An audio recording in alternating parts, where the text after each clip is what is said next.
My name is Michael. Yes, Michael, like the angel. Although no angel you've seen on a Christmas card ever smelled like I do, or looked like this. I am 35. I know it sounds like a lie when you see my skin, which looks like old, wrinkled paper that someone threw away and then picked up because it still has something important written on it. But it's true. I was born the same year John Lennon died. Imagine that. I've outlived all my idols. Even though my life seemed destined to end the first time I tried to shoot up in this cursed alley. I'm currently sitting on 34th Street, right under the wing of that enormous glass bird called Macy's. People rush by like a river. They are warm, beautiful, smelling of coffee, some expensive hair chemicals, and I smell of sweat, rot, and fear. It's not accidental, you know. The smell is your defense. It says, stay away, I am a problem. And people do, they lower their eyes. They speed up as if I could infect them. I look at my hands. They resemble the roots of an old tree, torn from the ground, dirty and twisted. Under my nails is black grime. I haven't had a full wash in. Well, I don't want to count. Water in the subway is not washing. Puddle water is not washing. I remember being 9 and my mother forced me to clean my ears with a cotton swab. What a luxurious, senseless life that was, huh? This morning I woke up because someone kicked my cardboard shield. It was some white-collar guy who was late for work. He didn't even stop. He just threw out a dry sorry like a stone. Not sorry for waking you up or sorry for pushing you, but just sorry like some meaningless automatic sound. There was nothing in his expression but pure, unintentional disgust. And that's fine. I understand him. I empathize because I disgust myself. I feel hungry. It's not that pleasant hunger where you know a hot meal is coming in an hour. It's a sharp, deep, burning hunger that makes your stomach clench into a tight, dry knot, and you no longer remember the last time you ate something that wasn't thrown away. Yesterday was Thursday. I found half a cold hamburger near the trash can. It was soggy, and it had some strange black streaks. I ate it fast, because I know if you give yourself time to think about what you're doing, you won't be able to. You just sink your teeth in, and the taste of salt, grease, and garbage becomes your breakfast. And you'll be grateful for the leftovers of someone else's fullness. This is where despair begins. It's not loud crying. It's not screams. It's the quiet, cold, unrelenting awareness that you have sunk so low that you are happy with scraps. You understand that to the world, you are no longer a person.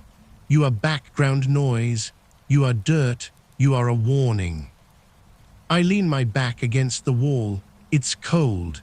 Even in October in New York, it's a cold that penetrates all your layers of dirty clothes, seeping into your bones. I close my eyes and try to remember my daughter, Emma. Her hair was the color of copper, and her laugh was like little bells. Oh, Emma, she's probably in college now. I should be happy for her, but I only feel myself sinking deeper. I promised her I would find a job. I promised we would be a family again. I promised a lot. I open my eyes. The world hasn't changed. The glass bird of Macy's is still in place, and I am still here. I lift my paper cup, which I found, and look at it. Please help me, is written in my shaky handwriting. It's a lie. No one can help me anymore. I know that. I just stand here and wait. I am waiting for something that won't happen. I stretch out my hand. In my palm, no dollar, no cents, just rain. It started to fall. Fine, cold, nasty New York rain, which mixes with the dirt on the street, turning everything into a sticky gray mire. And I am part of that mire. The rain intensified. It turned 34th Street into a gleaming, black channel where I looked like clogged garbage being carried by the current. I pulled my feet up, trying to save the warmth that had long left my body. Warmth.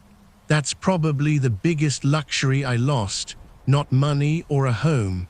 It's simple, uncomplicated warmth. That office worker who pushed me was now running in the rain, holding a folder over his head as if it could stop the flood. A watch glittered on his wrist. It wasn't just a watch. It was a small, precise machine that measured precious time. My time is just waiting, waiting for night, waiting for dawn, waiting for charity, waiting for the end. That is not the time measured by mechanisms. Suddenly, a wild, almost physical feeling of disgust overwhelmed me, coming not from the world, but from myself. It's like rust eating away not just at my skin, but at my soul. I felt bile rise in my throat, not from hunger, but from shame. I remembered how it all began. It wasn't a fall off a cliff. It was a slide on wet clay. I was a mechanic. I could fix anything, engines, wiring, rusty old cars, but I couldn't fix myself. It was codependency with Jenny, my ex. She was beautiful, like the first star at night, but her beauty was poisonous. First, it was pills, for pain, then for sleep, then just to feel something other than boredom. Then, when the money ran out, and when I felt my life slipping through my fingers, I followed her path. One time, when I was already living in a shelter, Emma came to visit me. She was 12. She stood in the doorway, so small, so clean. She didn't cry. She just held a packet of cookies she had baked herself. The scent of that vanilla seemed alien, sacred, in that smoke-filled, stinking place. She looked me straight in the eye, into my dirty, red, sleepless eyes, and said, "Dad, you promised you would come home." It wasn't a question. It was a promise she reminded me of. Not my promise to her, but her promise to believe in me. "I will come back, sweetheart," I rasped, and it sounded hollow, like a knock on an empty barrel. She just smiled, such a weak, tragic smile that only a child who understands that her father is not a superhero, but a ruin can have. "I know, I'll be waiting for you," she said. These words were the heaviest burden of my life. They gave me no peace. They were the reason I didn't jump under a subway train when it seemed like the only way out. It was a feeling of hopelessness, wrapped in a sweet but unbearable responsibility. The understanding that I am condemning her to a life of shame because of me crushes me every day. That is what is killing me slower than hunger. It's not that I don't want to be better. I do. I want her smile to be genuine. But how do you come back? Where is that Rubicon, crossing which you change from homeless scum to Michael the Father? You need money, you need documents, you need a shower and clean clothes. You need a clarity of mind that addiction and lack of sleep took away long ago. It's an endless, closed loop. I reach into my pocket and feel a piece of yellowed paper. It's an old photo of Emma from the first grade. I hold it tightly, and a feeling of compassion for myself, for this pitiful creature holding onto a piece of paper to keep from falling apart, pierces me. I can't get up. I feel like my legs are filled with lead. The rain washes the dirt from my face, but it won't wash the dirt from my soul. I'm stuck, and the only thing holding me is Emma's laugh, which I try to keep in my memory. I raised my head, trying to find some shelter from the rain that was soaking through my exhausted shoulders. Near the entrance to the underpass stood an old bench. It was wet and cold, but better than sitting right on the dirty pavement. I dragged my body to it, and every movement was like pulling a sack of stones. Two voices reached my ears, a woman's and a man's. They were sitting on the same bench, only closer to the wall. They were also homeless, but they looked different. Cleaner, They were the new homeless, those who were just derailed, not those who had been mired in the mud for years. The man, whose name seemed to be Derek, was saying, "I know it sounds funny, but I can't sleep because I constantly feel like I forgot to lock the front door of my apartment, even though it's gone. I wake up in a cold panic every time. Can you imagine?" The woman named Lisa quietly replied, "I don't imagine, I only remember the silence. My husband died at work. Insurance, loans, they took the house. Now at night it's so quiet that I can hear my skin getting older, and I just want to hear him snore one more time. It was the most unbearable, but the dearest sound in the world." I didn't want to listen to them. Their pain was fresh, clean, it could be healed. Maybe in time they would find help, a job, a shelter that didn't smell like something had died there. My pain was old, festering. It had become a part of me, like a bone or a bad habit.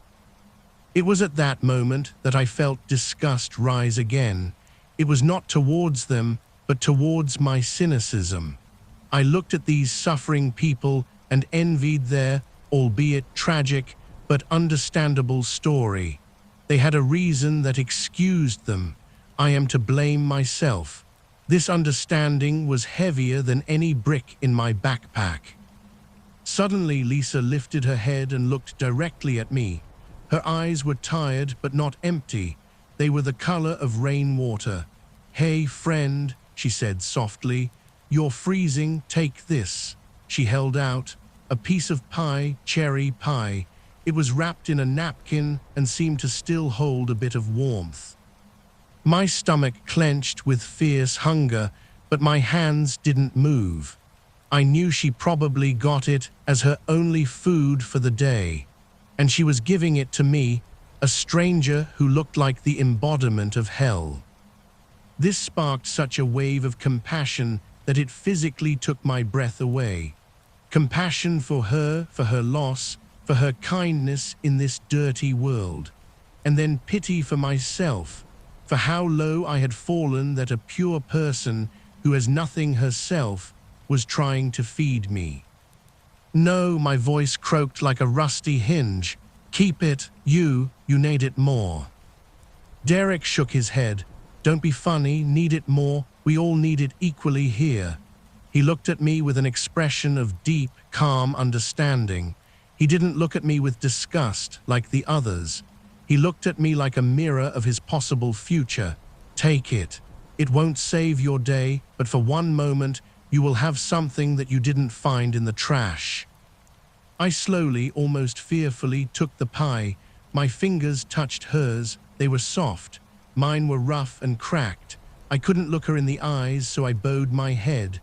I quickly, without thinking, bit off a large piece. Cherries, sugar, warmth. It was the taste of a normal life. And this taste, it was worse than hunger, because it reminded me exactly what I had lost. I felt something tightening in my chest. Despair covered me again, but now it was sweet, like this pie.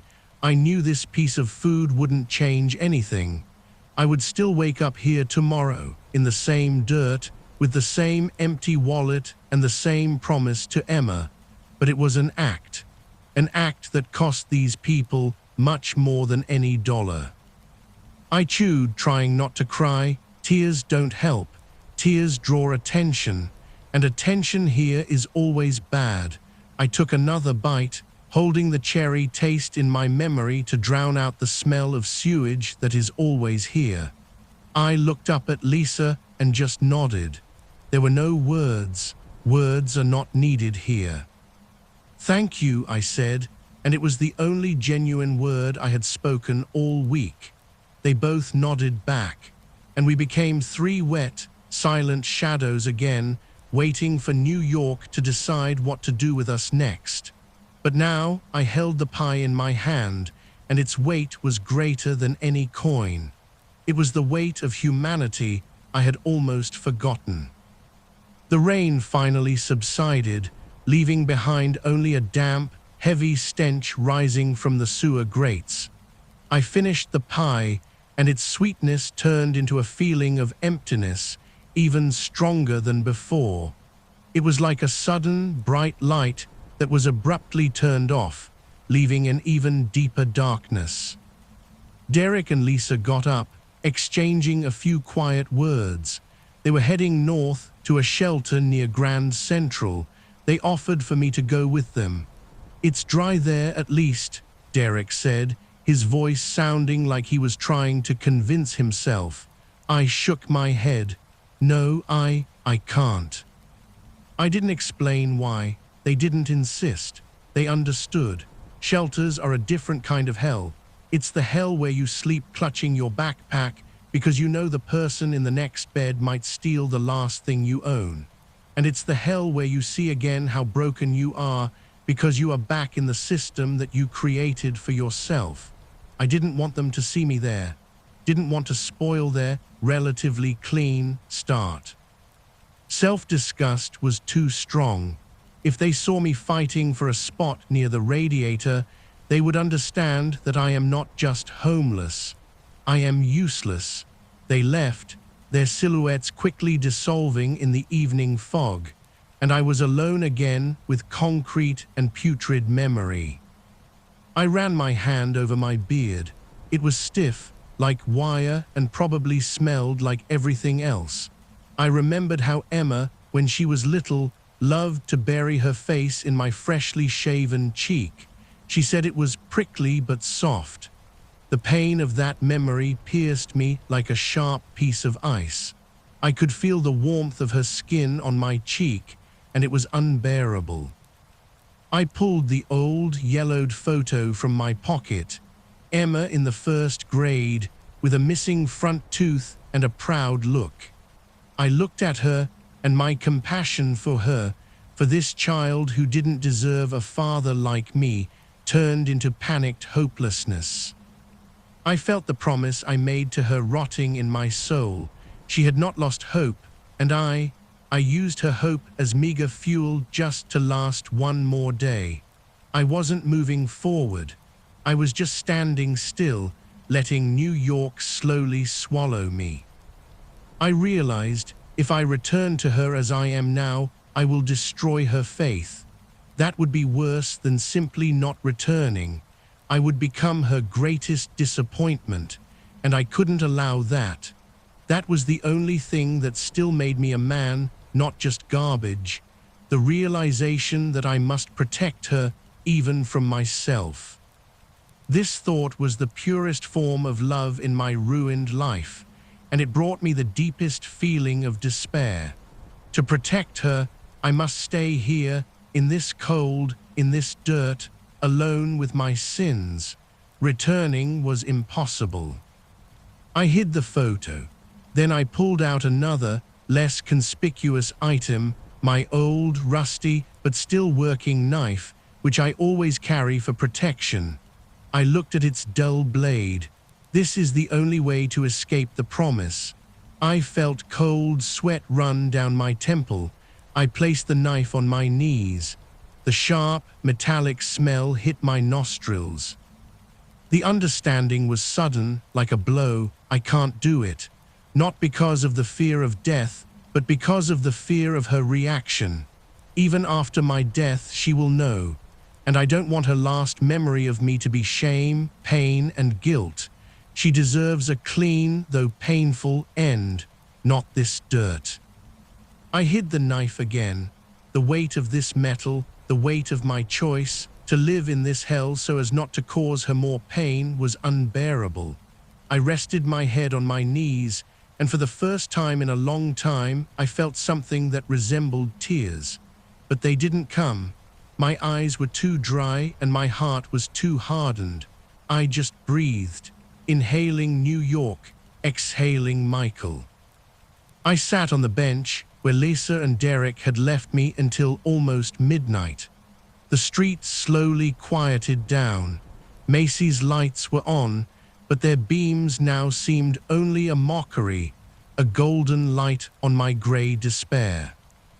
I felt the cold seeping into my bones. This was no longer just a physical cold. It was the cold of deep loneliness, when you know that no one, absolutely no one in this city of millions, will remember you tomorrow. Finally, I decided to get up. I needed to find a place to sleep, under a bridge, in an abandoned train car, anywhere but here, where every passerby is living proof of my failure. I reached into my pocket again to check for Emma's old photo, and then my fingers hit something metallic, round. It was a coin, not a dollar, not a quarter, it was a nickel, 5 cents. I pulled it out and looked. It was dull old, but in the center I saw Jefferson's profile, 5 cents. It won't buy me anything, not even the cheapest coffee. It's just weight, a metallic, senseless weight in my hand. And then a new wave of disgust swept over me, towards a world that values human life at these 5 cents, and towards myself, because I allowed myself to sink to a level where I'm happy even with such a trifle. But then, suddenly, came the understanding. This coin, it was the last act of charity from someone's clumsy hand. Someone threw it at me without even looking. Someone did it not out of compassion, but to buy themselves a clear conscience for 5 cents. And I realized that this is my role. I am not a person. I am a container for someone else's shame and compassion. People throw coins at me to discard their guilt for having a home, warmth, a family. This was an unbearable realization. It was worse than hunger. It was worse than the cold. I felt despair clench my throat. It wasn't something I could fix. I couldn't change the world. I couldn't change their perception. I was stuck in this vicious circle. To stop being a container, I would have to disappear. I tightly squeezed the coin in my fist. I looked up at the evening sky of New York, at those shining, damned skyscrapers that seemed like the cliffs of our modern hell. Emma, I whispered, and it was my last address to the world. I remembered her laugh, her copper hair, her promise to wait. This memory was the only thing that hadn't been corrupted. I knew I couldn't go back. I knew my addiction was a monster that always sat on my shoulder. I knew I couldn't give her anything but pain. But compassion for her, that last, pure spark of paternal love, forced me to make a final decision. I won't jump under a train. I won't disappear. I will live in this dirt so that at least she can say, my father is alive. She could have a meager hope, and that was the only thing I could give her.